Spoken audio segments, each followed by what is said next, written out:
Entendes o que estás lendo? O podcast que te leva através das páginas da Bíblia. Livro por livro. Capítulo por capítulo. Uma exposição bíblica emocionante.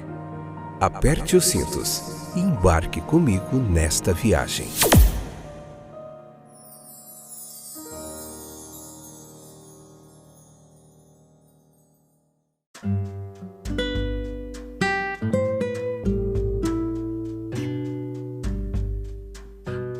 Olá, estou de volta, sou o Fábio, tudo bem com vocês? Hoje é mais um episódio do nosso podcast Entendes o que estás lendo? Como vai você, meu companheiro, minha companheira de viagem através das páginas da Bíblia? Tem gente muito animada, tem gente nos acompanhando desde o comecinho, desde maio que a gente começou esse trabalho aqui, estamos quase chegando no final do ano e graças a Deus tem nos dado força para a gente continuar. Já fizemos Gênesis, já fizemos João, agora estamos numa série no livro de Êxodo. Hoje, capítulo 4, parte 2, episódio 174, terceira temporada. Vamos lá hoje ver um pouquinho sobre essa dificuldade de Moisés de se expressar. Vamos ver Deus também o entregando ferramentas para que ele voltasse lá ao Egito novamente para falar com o faraó. Então a gente vai ver tudo isso passo a passo, aos pouquinhos aqui, vai ser muito legal. Não sai daí até o finalzinho que a gente vai continuar aprendendo muito com a vida de Moisés. Então a dificuldade aqui nesse capítulo, se você puder, leia esse capítulo 4 para você entender todo o contexto dos episódios que nós estamos vendo dentro do capítulo 4, tá? A dificuldade que Moisés alega é a dificuldade de se expressar, dificuldade de falar. Mas para falar, ele alega que ele tem esses problemas aí de fala, né? O que ele quis dizer com essa incapacidade, nós não temos muitos meios de mensurar, né? Exatamente. Existem suposições, talvez ele tivesse algum defeito real nas cordas vocais, ou pode ter sido nada mais do que a dificuldade que alguns homens sentem quando são chamados a falar em público, né?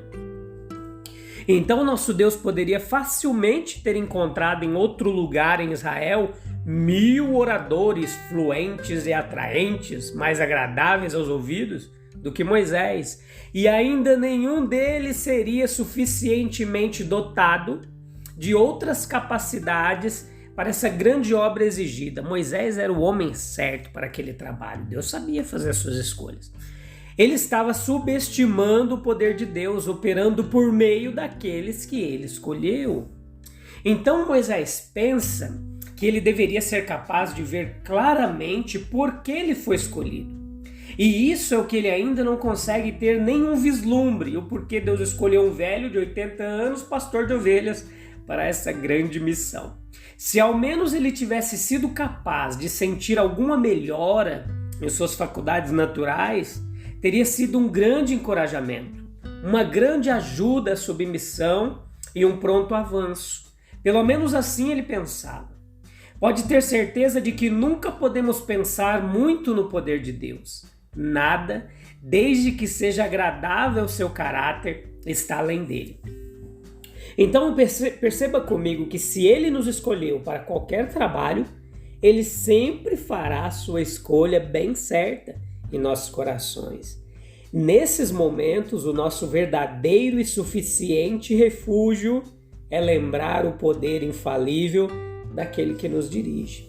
Observe a paciência contínua de Deus com Moisés. Até agora não houve uma palavra só de repreensão a Moisés. Agora Deus dá ao seu servo algo em que pensar. Os piores obstáculos encontrados por Moisés não vieram de nenhuma das coisas que ele havia dado tanta ênfase. Eles estavam em seu próprio coração. Aquele coração no qual o amanhecer da presença de Deus havia apenas começado a penetrar. Deus é o doador de nossas capacidades e habilidades. Deus demonstra seu poder na criação. Quem fez olhos, ouvidos, os órgãos da fala, milagres da invenção de Deus, da criação, sua bondade na concessão deles, um motivo de gratidão para nós. sua providência em tudo isso. Quem fez o mudo ou surdo? Aquele que fez o ouvido não ouvirá, aquele que formou o olho não verá, aquele que formou a boca não falará, e aquele que formou o ouvido não pode dirigir-lhe sua própria mensagem. Quais lições nós aprendemos aqui com essas dificuldades de Moisés? Note comigo que a sua habilidade, Deus tem uma habilidade de nos ajudar a usar a nossa capacidade, as capacidades que Ele nos deu, para a sua própria glória. As dificuldades de Moisés eram 3. Primeira delas era o poder de Faraó. Ele disse: quem sou eu para ir a Faraó? Deus armou Moisés com poderes que o tornaram mais do que um rival para o poderoso rei do Egito.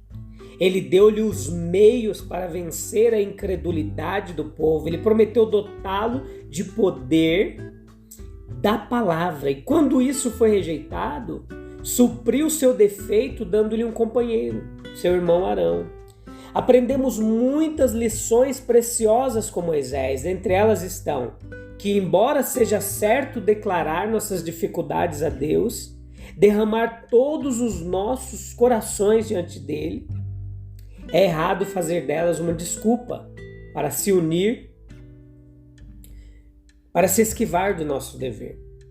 Ao unir os dois homens, Moisés e Arão, Deus estava constantemente ensinando-lhe a necessidade de subordinação mútua. Então, as dificuldades de Moisés eram o poder de Faraó, a sua dificuldade da fala e a sua falta de confiança também, com a certeza e a fé de que Deus estava chamando ele. Ele ainda estava meio ali titubeante, né? Então, quando Deus une os dois homens ali, Arão e Moisés, Deus estava ensinando-lhes a necessidade de subordinação mútua.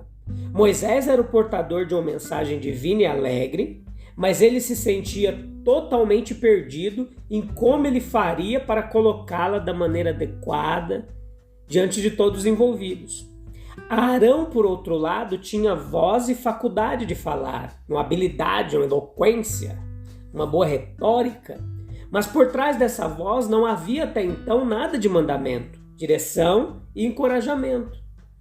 Arão diz: o Senhor era um homem que falava bem, isto é, como podemos supor um homem capaz de falar distinta e impressionantemente? Alguém que poderia transmitir qualquer mensagem que lhe foi confiada de uma forma que não obscurecesse a mensagem. Moisés e Arão andaram juntos como o músico e o instrumento que ele toca. E assim nós vemos a maneira pela qual Deus nos une por nossas próprias deficiências. Ele nos constitui de modo que sejamos sempre mais ou menos dependentes de nossos semelhantes. E às vezes a dependência é muito acentuada. Então, depois Deus também entrega a Moisés uma vara, né? A vara ali, essa vara era um emblema, um símbolo, um tipo adequado da palavra da verdade do Evangelho. A vara era algo definitivo. Esta vara, não qualquer vara, mas aquela que Deus nos dá. A vara foi talvez um instrumento de uma vocação desprezada. Assim é a pregação da cruz, loucura. A vara devia ser agarrada e usada. Segura ela na tua mão. Estude, pregue, exponha, aplique, né? Então, pela vara, Moisés deveria fazer os sinais, com os quais fará sinais, foi o que Deus falou para ele, né? Milagres espirituais também são realizados pela pregação da palavra, usando esse tipo aqui, né? Então, a vara era eficiente apenas quando acompanhada pelo poder divino. Tinha uma importância nela. Deus disse a ele para tomar ela em sua mão. Aquela vara acabara de ser apontada a ele como relacionada com a sua recepção favorável por Israel. Símbolo de autoridade, né? Do versículo 18 ao 21 desse capítulo 4, nós vemos um retorno de Moisés. Semanas, talvez meses se passaram entre a revelação no arbusto e a partida real de Moisés de Midian. O tempo foi dado para permitir que as primeiras agitações de seu espírito diminuíssem, para permitir-lhe fazer a justa medida da tarefa que lhe foi confiada, para a superação final de toda a sua relutância ali em fazer a vontade de Deus. Então, os eventos ainda não estão bem prontos para a partida de Moisés. A preparação do homem e a preparação dos eventos que ocorreram de forma simultânea. Deus deseja que seu servo seja levado não apenas a uma clara compreensão de sua mensagem, mas um estado de inteligência e total simpatia pela mensagem, antes de realmente iniciá-lo em sua jornada. Então, a pedido de Jétro foi formulado em termos simples, mas corteses, e foi atendido da mesma forma.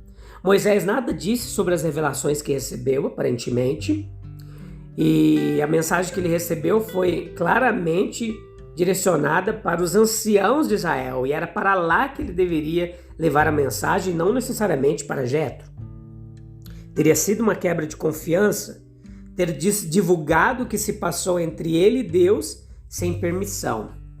Quais as lições que nós podemos observar aqui? Lições preciosas. É bom ser reservado sobre a nossa experiência religiosa, às vezes privada.